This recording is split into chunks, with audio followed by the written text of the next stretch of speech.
The problem is not that you are lazy. The problem is not that you do not have ideas to build upon. The problem is not that you are not motivated. In plain words, the problem is actually perfectionism.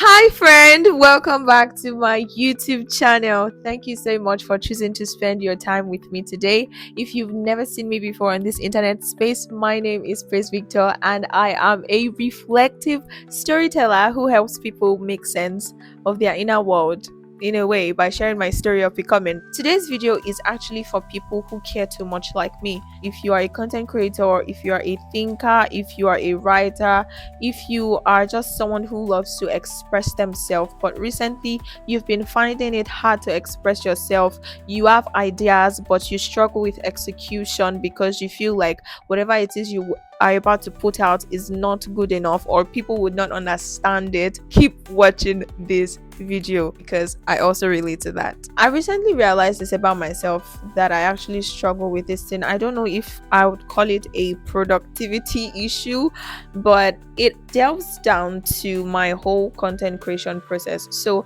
I would have an idea, a topic, or something to create on, something to share with my audience, but I would not actually put out, or I would not even begin the creation process of this particular idea I had, because I'll end up asking myself questions like, oh, what if it's not good enough? What if I end up doing it and it doesn't align with who I actually want to show up as? In the sense that, what if people misunderstand me? What if, no matter how hard I try to put everything out in a particular way, what if it still doesn't pass the message across as much as I want it to? I just have all these questions in my head. And if you are not a creator, you probably would not relate to this. But if you are someone like me who overthinks their expression process, and you overthink it to the point where it cripples you, you struggle to actually create. It's not that the problem is not that you are lazy. The problem is not that you do not have ideas to build upon. The problem is not that you are not motivated. In plain words, the problem is actually perfectionism that just wraps up itself as you needing to have standards, or you needing to meet a particular standard before the content that you put out would be worthy enough for people to view, for people to read, for people to understand. And it's all a lie. It's a mental trap that most creators like myself go through. And I realized this last week. I was supposed to record a video, but apart from the fact that I was sick, when I recovered, I still struggled. I have a whole content bank, and this, like, the topics, the ideas I have inside my content bank are actually things that I relate with, things that I have, like, I look forward to creating them. But when I pick a particular topic or a particular idea that, okay, this is what I want to build upon, all of a sudden I start spiraling. And I'm like, what if I don't know how to put this out in such a good way that people would relate to it, or people would understand, or I just want it to be 100% perfect before I begin to work on it. Sometimes the hardest part about creating is not actually coming up with the idea, because I have the Holy Spirit. I am a well of ideas. It is actually believing that your idea deserves to exist. I've realized over time that waiting to feel ready would actually mean that I would never start at all.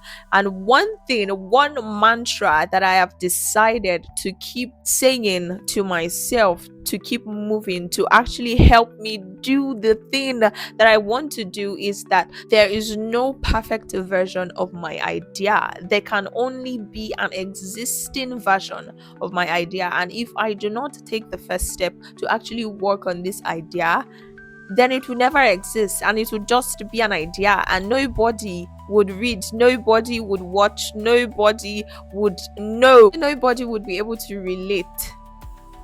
Nobody would have that comfort, nobody will have that intimacy of knowing what your world is like, and nobody will feel that intimacy of relating with someone who has a similar experience to yours. It's depriving you of your creating outlet, and it's also depriving other people of that intimacy of, oh, this person actually relates, or oh, this person can understand. Like, now I'm very sure that I'm not the only one that struggles with this while creating. And I'm not even talking about my video content creation. I'm also talking about, like, Me writing out things I want to post on LinkedIn, things I want to post on Instagram for my carousels, I just overthink the whole thing. I'm like, what if it's not good enough? As you can tell, this is something that I also recently just discovered that I struggle with. And here is the new approach that I'm taking to my creation process entirely. First off, I'm telling myself that, okay, my creation process is allowed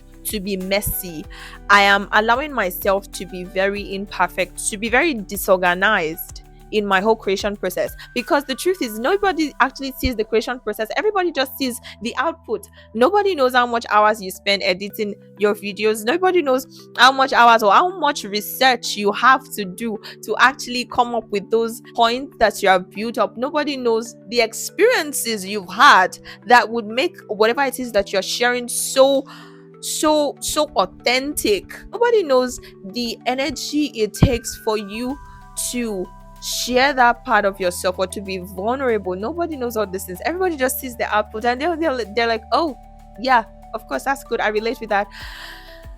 Yo, give yourself a break. What did I say? Give yourself a break. Nobody sees how much effort you put into it, so don't stress yourself and undermine or downplay your efforts into just what the output looks like.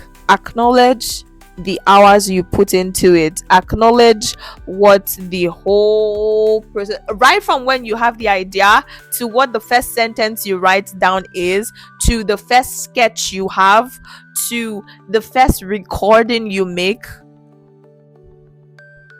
And allow yourself to make mistakes. One of the things that I noticed actually really cripples me in my situation is that I don't want to make mistakes. I want to be perfect from the onset. And this is another thing that I'm learning to allow myself to do. I'm allowing myself to, so basically it's me not restricting myself to, okay, the idea has to be perfect and the execution process has to be perfect. Nobody sees the execution process, they only see the output. So this is between me and you, but really it's between you and you, because I'm not there with you when you create your stuff. But you need to actually calm down, chill out.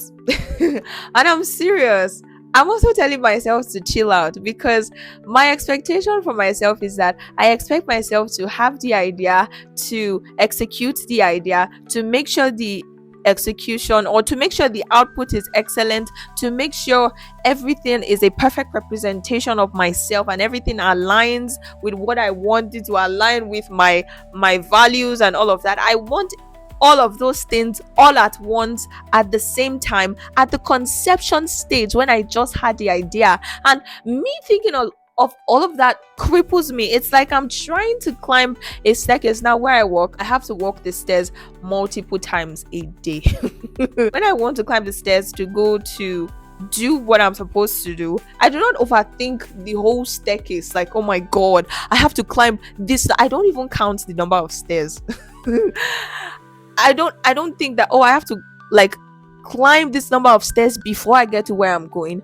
All I do is I take the first step and my leg carries me. I take the second step and the third till I get to my destination. I do not overthink the whole process at once when I am at the first step of the stairwell. It's similar, it's like the same thing. Do not overthink what the whole staircase looks like and just take the first step. And remember, I said that the first step is allowed to be messy. Your creation process is fine if it's messy. It's fine if you are starting your sentence with a but. I don't think that's right, but grammatically I do not think that's correct. I'm not an English teacher, but it's okay if in your first draft you are starting your sentence with but, or you're starting your sentence with and, or you're starting your sentence with a phrase that a normal sentence is not supposed to start with. It's fine.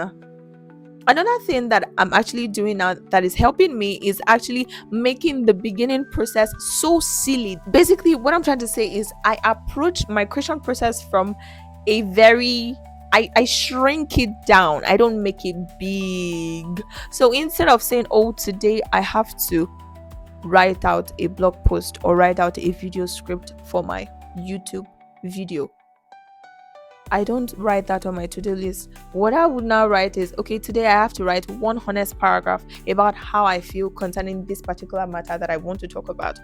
Or today I just have to write like maybe 5 sentences or just one honest paragraph. That's all. Your paragraph can be 5 sentences, it can be longer. And you'd see that the moment you begin, the creative juice just begins to flow, and you're like, oh my god, what was the delay all about? Sincerely. Also, instead of me saying that, oh, I have to record a YouTube video today, I'll just say, I have to record 5 minutes of me yapping about this particular thing that I feel very passionate about in this moment or in this season of my life, which is my 5 minutes now is now 14 minutes. I would edit the video, so it's probably not 14 minutes when you're watching it, but it's currently 14 minutes now, not 5 minutes anymore. Do you get the idea? So just break down the beginning process to make it look very easy, very silly. And I feel like this also helps not only in even creation as a content creator, but also in productivity generally, in you doing the things that you plan out to do, whether during the day or for the week. Just make the beginning process so simple. Sometimes see it as a game. Like, oh, I want to see what this looks like, or just put it in a way that it's something that you end up looking forward to and not something you dread. Do you get the idea? Yeah. I need you to stop believing the lie, that voice in your head that tells you that, oh, if you don't get it at the first attempt, then you're not supposed to do it at all. It's a lie. It's a dirty lie. I'm telling you. Don't believe the lie that if at your first attempt you don't get it right, then you're not worthy of doing anything along that line at all. It's a lie. Don't believe that. Lastly, I just want to tell you that if you have a deep desire to create, but you also have a deep fear of it not being good enough, first off, I want you to remember that you don't have to get everything 100% perfectly before you start. See, your honesty is enough reason for you to start. That passion that you feel on the inside about what you create or what you want to create is enough reason for you to start. I know everybody always says, start first, and I'm telling you, child, start first. Sincerely, don't overthink the whole thing. As you start, then you can now begin to evaluate and cut out the pieces that don't matter. Like now, I've recorded a 16 minutes long video. The video I'm going to put out is not going to be 16 minutes long. Hopefully, if I stop talking in a few minutes, it's not going to be 16 minutes long because I will still edit it. I'm not saying that, oh, because it's a YouTube video and it's a new year and I want to, improve on myself and the videos I put out, then that means that in my recording process, I'm not going to allow myself to make mistakes. I've made so many mistakes in this video that you would not even see. If you follow me on Instagram at this my little world _, you would probably see those mistakes because I'm unashamed. I post my mistakes there. But anyways, we've come to the end of this video and I really hope that it helped you, and I also really hope that you begin your creation process without overthinking the whole thing. Don't overthink the number of steps you have to take to get to the top of the staircase. Nobody's monitoring you taking the first step. Nobody is seeing whether you will put your leg in the right place on the staircase. So climb. If you stumble and miss a step, it's fine. You will gain balance as you continue on your journey. Just climb. Leave this. I'm telling you, you need to leave this pit of perfectionism. It's not going to help you. I recently started reading this book and I actually want to read out a part on it's a book by the Global Temi. This is not an ad, but if you follow her on Instagram, you should probably get her book. And she said something: fail fast, learn faster. The fear of failure is the enemy of execution. If you wait until you are 100% sure, you have waited too long. If you launch quickly and make your mistakes quickly, the cost of that mistake is low and the speed of your learning is high. My personal mantra is simple: I make mistakes quickly, learn quickly, and move on. Mistakes that cost a few hours or a small amount of resources in week one are simply data points. Like now, if I make a mistake in this video, in my next video, I know what not to say, I know what to say, I know what to improve on. Do you get the idea? The same mistakes made after 6 months of delayed planning are catastrophic. Oh my god, now that's a mistake. I think I'll just leave this one. The same mistakes made after 6 months of delayed planning are catastrophic setbacks. By acting quickly, you control the size and speed of your failure, turning it into an asset rather than a liability. I really hope that this video helped you. And if you have not, please subscribe to my YouTube channel. I would see you next week, Saturday again. Once again, thank you so much for spending time with me. Follow me on Instagram, like, share, subscribe, share this video with your creator friends who you probably don't know are struggling because we do not talk about these things with anybody that doesn't understand. They will say, hey, well, just do it. You can do it. We know we can do it. We know. We know we can do it. Anyways, thank you so much once again. I will see you in my next video. Bye. Sweet Holy Spirit, please. Please, Jesus, I need you. We both know that I did not prepare well for this video. Lord Jesus, help me. Have your way. Let this video bring you glory. That's all. Let it shine light in someone's life. Help them be who you created them to be. Jesus, please. Please, God. Okay, once you're ready, let's go. We got this.